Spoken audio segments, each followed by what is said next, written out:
And as I grew, I became more and more aware of my strength and what I bring to the table that was different than maybe others. What was my unique value proposition that I brought?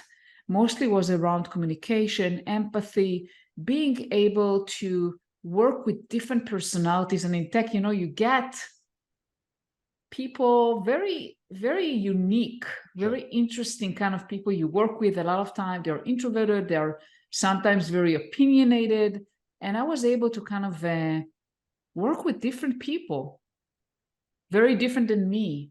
And this is not something that everyone has. Welcome to the Audacious Living Podcast, hosted by my man, Audley Stevenson, the Odd Man.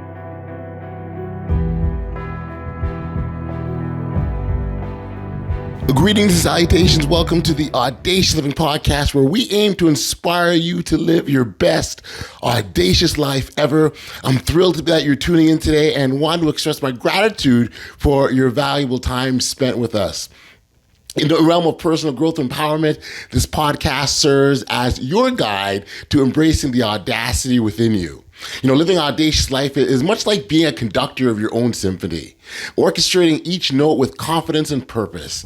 Just like Limor Bergman-Gross, our guest today, who has mastered the art of empowering women in tech to reach their full potential. As we dive into our conversation with Limor, she shares valuable insights on the power of mindset, confidence, and career advancement. Her own journey from software development to executive coaching exemplifies this transformative impact of breaking through that glass ceiling, embracing one's unique strengths. And the fact that she now helps other women to do the same is absolutely wonderful. So we're going to give you an opportunity to hear from Limor directly as she shares her story right here on the Audacious Living Podcast.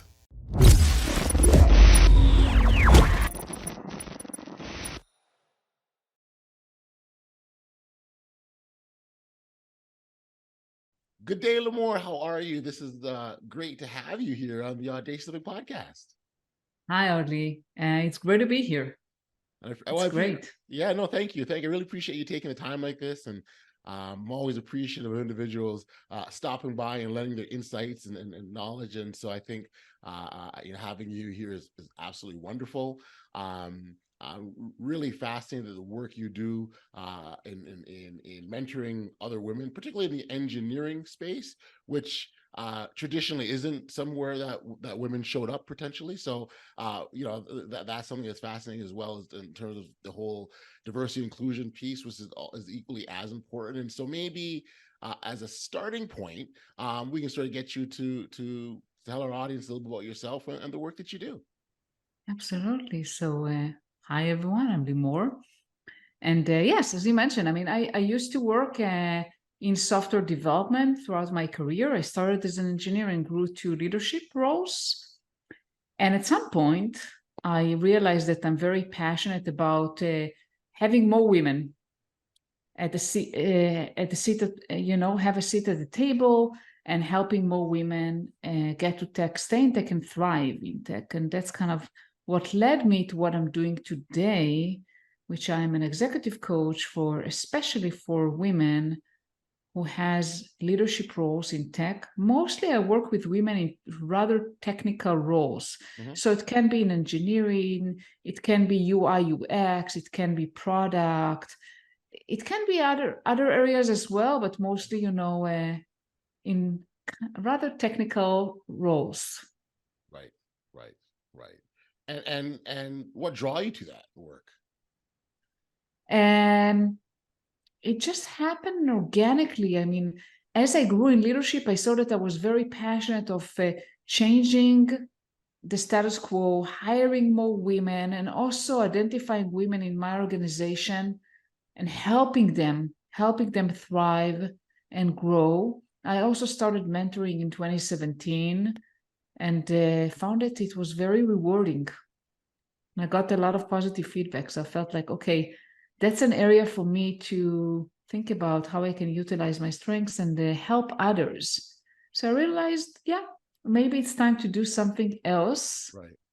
there's more to life than just what I was doing. Not that it was bad, but I wanted a change. And from a the standpoint of mentoring, so it's wonderful that you're you sort of gone through your journey and you're mentoring others. What did you get help or support from someone along the way, or what did that look like for you?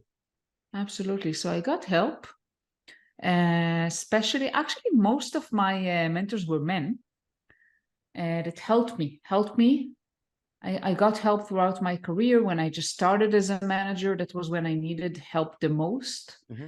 And I had a formal manager of mine that really mentored me in situations that was difficult for me, like letting someone go, or maybe going to an important client meeting and representing the company for the first time. So doing those things that I felt were challenging, that I wasn't sure exactly if I'm good enough. He gave me a lot of confidence and also sometimes some tools. Yeah, And that confidence thing is so important, isn't it? absolutely. Yeah. I think confidence and mindset are probably the two most important things. Now, at that time, were there very many women in the field, or what was that? What was the landscape like at that point? There were some, Mm-hmm. not many. Most of my career, I worked mostly with men, and I would say there were maybe 10-15% women. Especially as I grew into leadership roles, there were fewer and fewer women there. Mm-hmm. I don't think it changed dramatically, Okay. to be honest. Mm-hmm. We Mm-hmm. still don't see enough women in Sure, there's leadership, work to and do still. especially, There's still work yeah, to there's do. still work to be done. Yeah. Right. The fact that you didn't see very many women in the field that you were in, or your career that you're launching into, is that something that you consciously noticed, or did I wonder if that is what kind of impact it had on you, if any? Absolutely, it had impact on me, and it changed throughout my career. I think when I was starting out, the impact was mainly about confidence. Okay. How am I as a woman compared to my male counterparts? And as I grew, I became more and more aware of my strength and what I bring to the table that was different than maybe others. What was my unique Mm. value proposition that I brought? Mostly was around communication, empathy, being able to work with different personalities. And in tech, you get people very unique, Sure. very interesting kind of people you work with. A lot of time they're introverted, they're sometimes very opinionated, and I was able to kind of work with different people, very different than me. And this Mm. is not something that everyone has, so I kind of honed on my strength as a woman and what I brought. But it was not always easy. Sometimes I had to fight through biases and challenges, so definitely it was there. I find it really interesting that you go into something or a situation, a scenario, thinking that that you don't have what everyone has, or you don't have what it takes. But when you focus on you and your thing and what you bring to the table, and you said unique value proposition, right? That was a fantastic. I think that's a fantastic phrase to use in this scenario. What makes you special? What makes you unique? What can you use? What skills that are natural to you that you can leverage to make a difference for others? And it's so wonderful that you're able to tap in on that. Yeah, and this is what I usually help the women I coach identify their skills, because we don't want to try to mimic anyone else. We don't want to try to be like someone else. Right. We want to be us. We want to be our, and utilize our strength and not try to mimic other people. That's so important to lean into the things that are unique to you. Because that's how Absolutely. you stand out. So I think that's a fantastic tip. And I can generally just feel the passion that you have for helping other women as you talk about it, and how important it is for women to stand up in these spaces that they typically don't belong, right? So it's wonderful to see. It really is. Thank you. Yeah, no. So at what point in your career did you get to that point where you're able to reach back and help others? Like, how far along were you into that point? I think as I grew as a manager and I got some confidence in my ability as a manager, Mm-hmm. I was able to start helping others. Mm-hmm. And what did that help initially look like? What did that look like?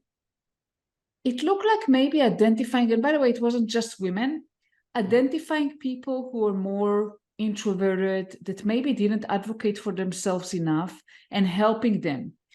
Because we naturally tend to attend those who are advocating for themselves, who ask. But it's very important as a manager to make sure that you treat people equally and identifying those people that need maybe some push. Gotcha. Otherwise, those will be staying and not progressing because they never ask. Mm. Yeah, no, that's a really good point. It's a really good point, because if you don't put yourself, almost like you're putting yourself out there, right? Like, you've got to take that step forward, which is such a hard thing to do when you don't have the confidence. So it's a kind of, it's like chicken and the egg almost kind of thing. Like, what do you do first? What advice or suggestions would you have to people to sort of make that first step when they don't know where to go or don't know what to do and lack that confidence? Absolutely. First of all, ask for feedback. Really try to ask for feedback from your manager, from your peers, even from family and friends. What do they see in you? What kind of values you have? What do you bring? And that can help you start building that confidence. And then ask yourself, how can I utilize those strengths that I have and help the company, help the team that I have, I would say those are the first steps. Mm-hmm.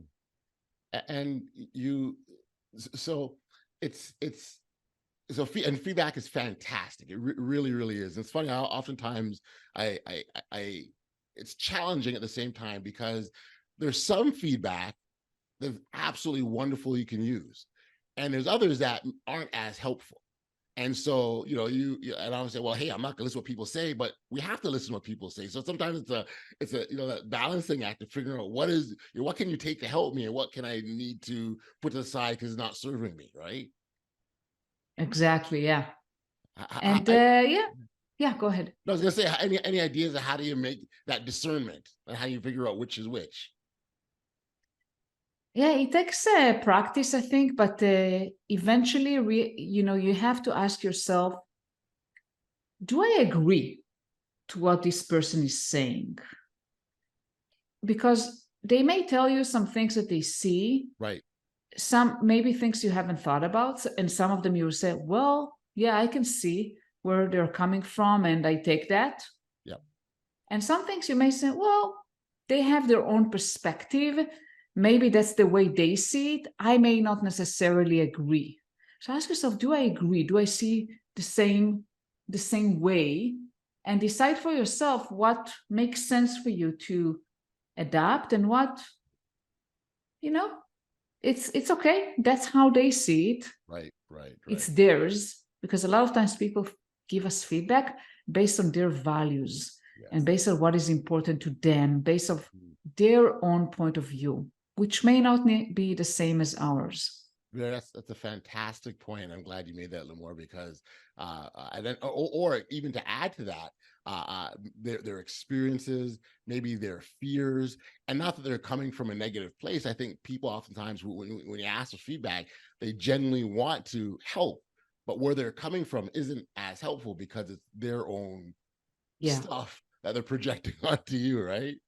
Yes, and I want to give us a specific example. Please. I had a woman that I was coaching, that her manager, the way that they see a good manager is someone very assertive, very formal, telling people exactly what they need to do. And if they don't do it, they go and tell them, oh, you're not doing your work. Very, very kind of military style, I would say. Gotcha.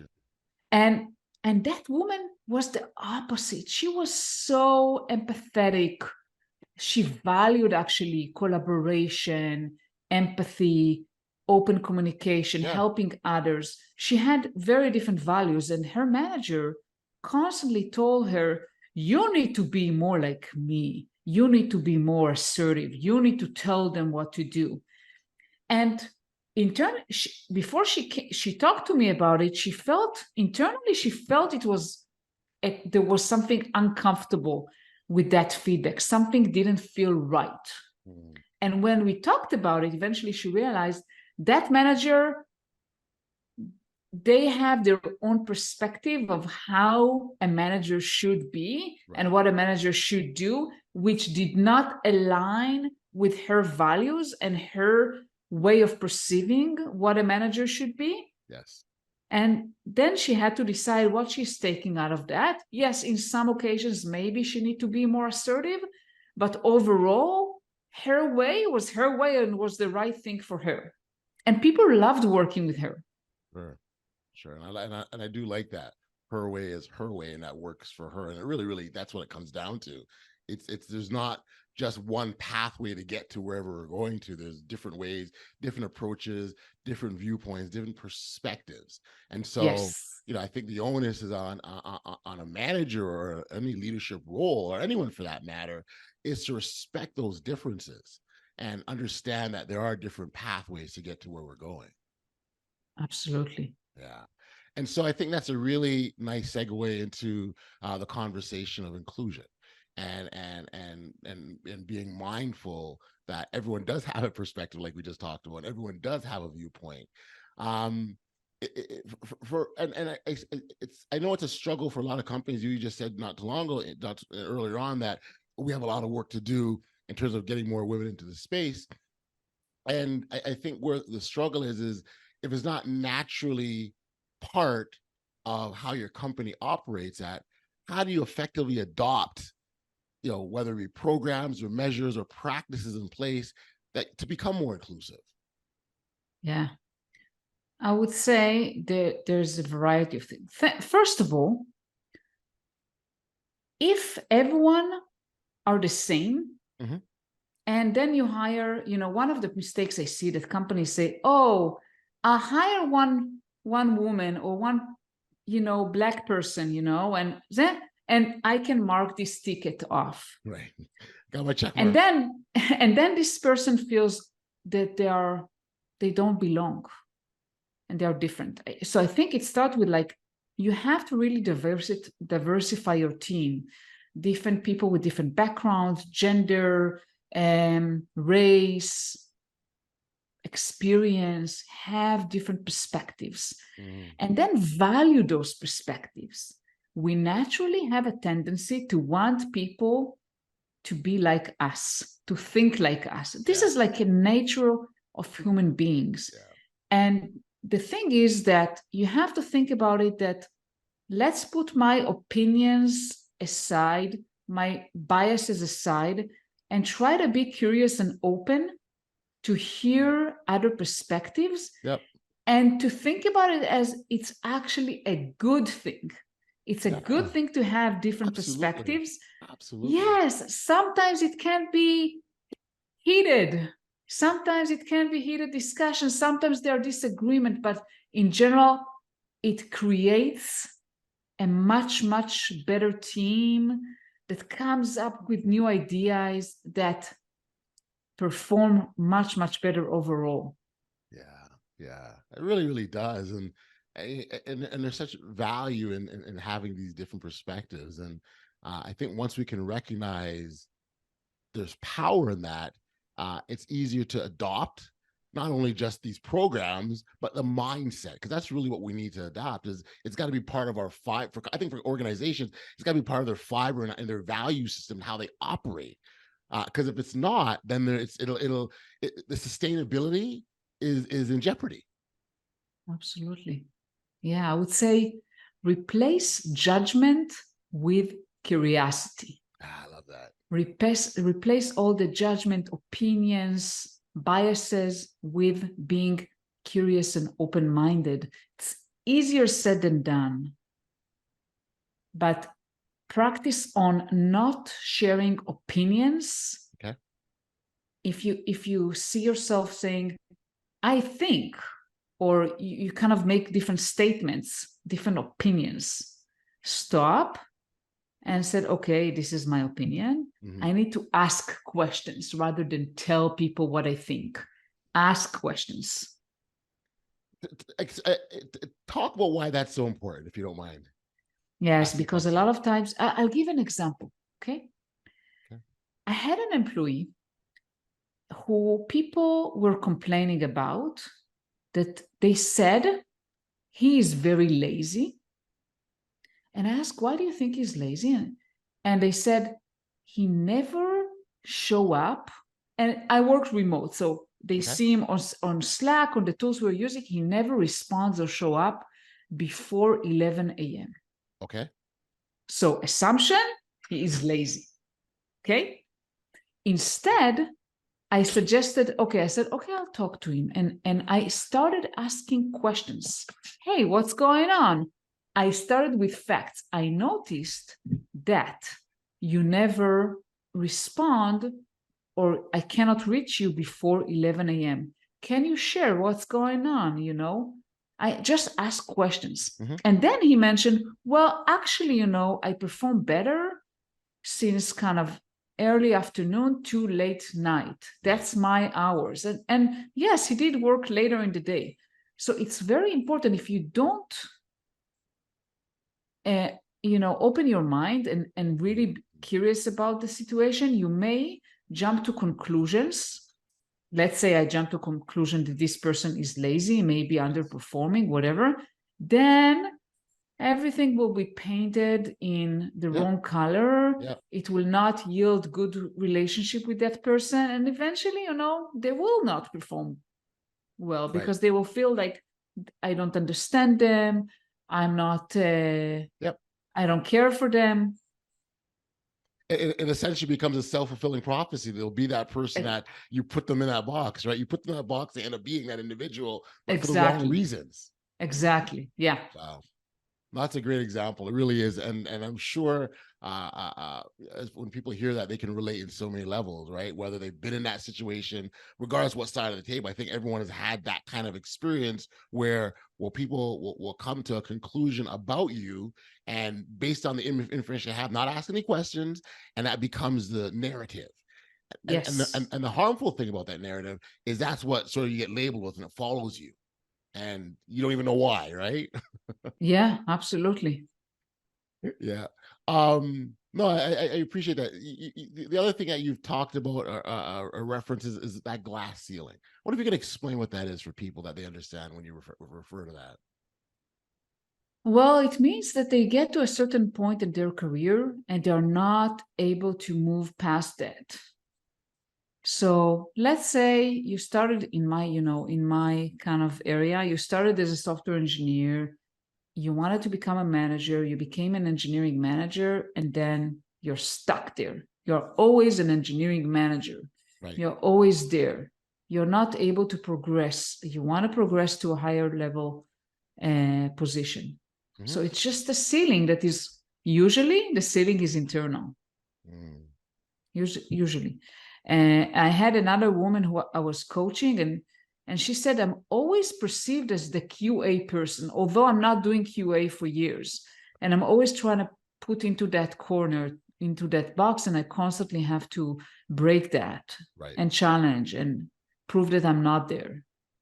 So sometimes it can be also external, coming from different biases and the environment. Gotcha.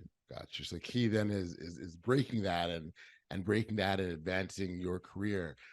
It's funny because when you use the expression breaking, it sounds violent almost, right? Like, right. And that's not what we're saying here, but certainly being assertive, forceful, being sure what you want. I think those are sorts of the image that we want to portray when we talk about breaking that glass ceiling. Yeah, and I will replace the word breaking the glass ceiling with breakthrough in your career, right? And it's not just about assertiveness, it's about how you perceive yourself. It's about what we talked about earlier, the confidence, your self-worth, how you see yourself. It's about mindset. Mm. Explain mindset, please. Yes. So let's say you are that engineering manager who wants to be a director of engineering. Mhm. You have to see yourself already there as a director, and what would a director do in that? So when you're facing different situations at work, what would the me as a director do?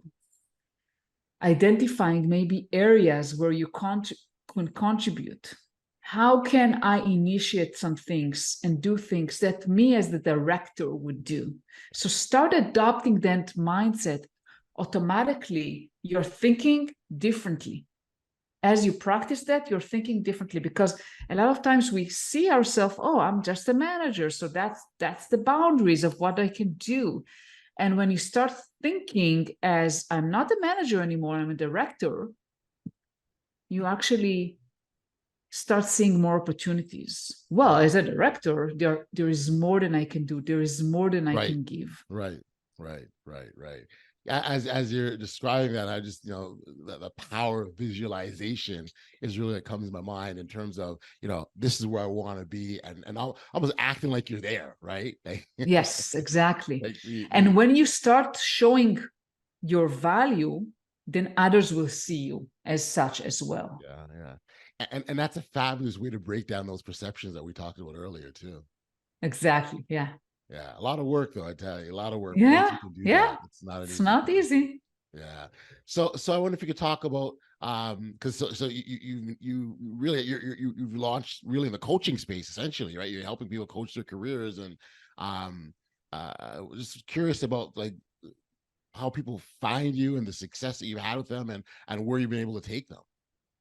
Yeah, so they find me on different platforms that I'm working. For example, what I mentioned about manager to director, I just run a circle on a platform called Plato HQ, which is like a platform for engineering managers, Okay. people in engineering in general, and product. So I run circles there, and I'm mentoring there, and I have another platform I'm working with, and also people reach out to me on LinkedIn because I'm pretty active there. So they reach out. And I think I would say, you asked me what is the impact. It's mainly a shift in mindset and thinking, because those people don't need me to tell them what to do. They know how to do their job. Yeah. But a lot of times they think about it in a very limited perspective. And I help them just expand that perspective, which, again, it depends on the specific person, allows them to do things better and differently.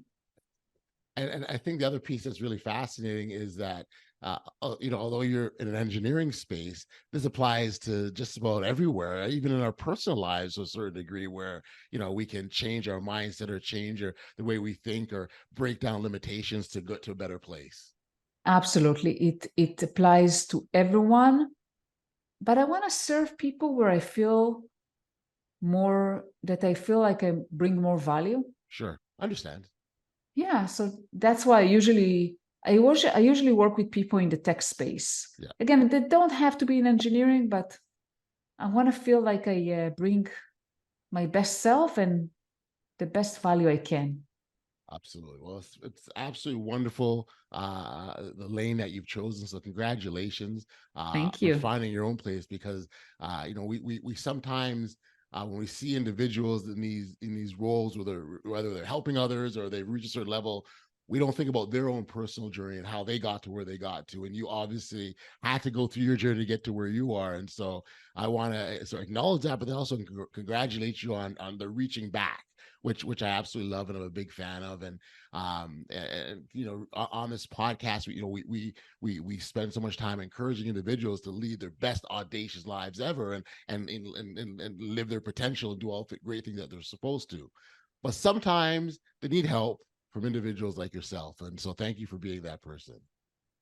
My pleasure. Yeah. For individuals that wanted to connect with you, where can we send them, Limor? LinkedIn is probably the best. Limor Bergman is my handle, so you can find me there. I'm happy to connect. Very cool. Well, listen, I'm happy that you spent the time here today. Happy that we connected. This has been an absolutely wonderful chat.